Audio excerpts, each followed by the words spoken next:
ദൈവവചനമേ നമോ നമഃ. ജീവവചനമേ നമോ നമഃ. വചനദീപ്തിയിൽ തവഹിതം പോൽ ദൈവരാജ്യം പണിതിടുന്നേ. വിശ്വമഖിലം തവ മഹത്വം ദർശിപ്പതിന്ന ദൈവമഹത്വത്തിലേക്ക്.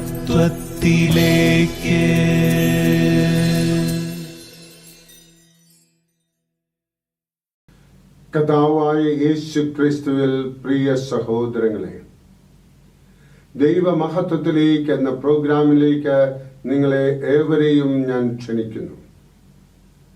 എൻ്റെ കർത്താവായ യേശു ക്രിസ്തുവിനെ പറ്റിയുള്ള ജ്ഞാനം കൂടുതൽ വിലയുള്ളതാകയാൽ സർവവും നഷ്ടമായി തന്നെ ഞാൻ പരിഗണിക്കുന്നു.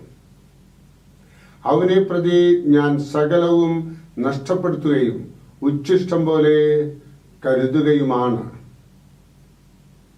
ഫിലിപ്പി 3:8. ക്രിസ്ത്യ വിശ്വാസത്തിന് മറ്റു മതവിശ്വാസങ്ങളെക്കാൾ എടുത്തു പറയാവുന്ന ഒരു പ്രത്യേകതയുണ്ട്. മറ്റു മതവിശ്വാസങ്ങൾ യുക്തിപൂർവം ക്രോഡീകരിച്ചിരിക്കുന്നുവെങ്കിൽ ക്രിസ്ത്യ വിശ്വാസം തത്വസംഹിതയിലല്ല, ഒരു വ്യക്തിയിലാണ് അധിഷ്ഠിതമായിരിക്കുന്നത്. യേശു എന്ന വ്യക്തിയിൽ സകലവും അടിസ്ഥാനപ്പെട്ടിരിക്കുന്നു. കർത്താവായ യേശുവിൽ വിശ്വസിക്കുക, എന്നാൽ നീയും നിന്റെ കുടുംബവും രക്ഷ പ്രാപിക്കും എന്ന് പൗലോസ് പറഞ്ഞു. യേശുവിനെ കുറിച്ചുള്ള പരിജ്ഞാനമാണ് ഏറ്റവും അഭികാമ്യമായ അറിവ് എന്ന് നമ്മുടെ ധ്യാനവാക്യം വ്യക്തമായി പറയുന്നു. ഒരു പാപവും ചെയ്യാതെ ദൈവപുത്രനായി ജീവിച്ച യേശുവിന് താൻ മരിച്ചാലും ഉയർത്തെഴുന്നേറ്റ് ജീവിക്കുമെന്ന് വെളിപാട് ലഭിച്ചു.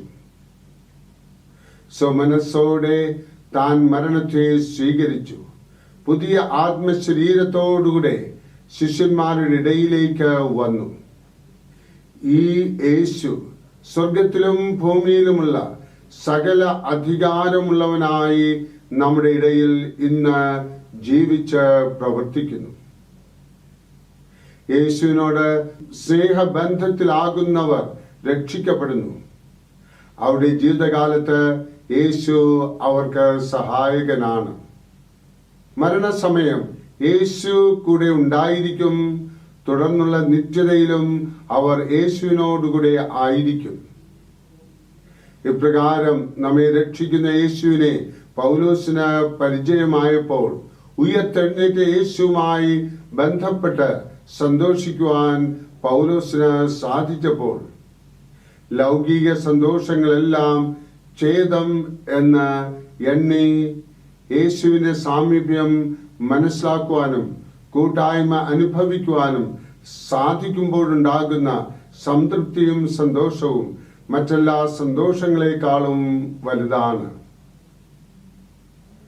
ക്രിസ്ത്യ വിശ്വാസിയായ ഒരു സ്ത്രീയെ മരണക്കിടക്കയിൽ സന്ദർശിച്ച ചില സ്നേഹിതർ എന്തെങ്കിലും പറയുവാനുണ്ടോ എന്ന് ചോദിച്ചപ്പോൾ, എനിക്ക് യേശുവുണ്ട്, മറ്റൊന്നും അധികമായി വേണ്ട എന്ന് പറഞ്ഞ് സന്തോഷത്തോടെ മരിച്ചു.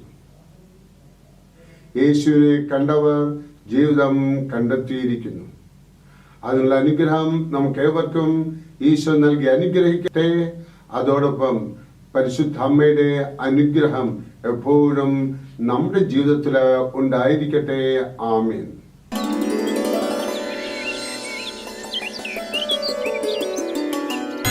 ദൈവവചനമേ നമോ നമഃ.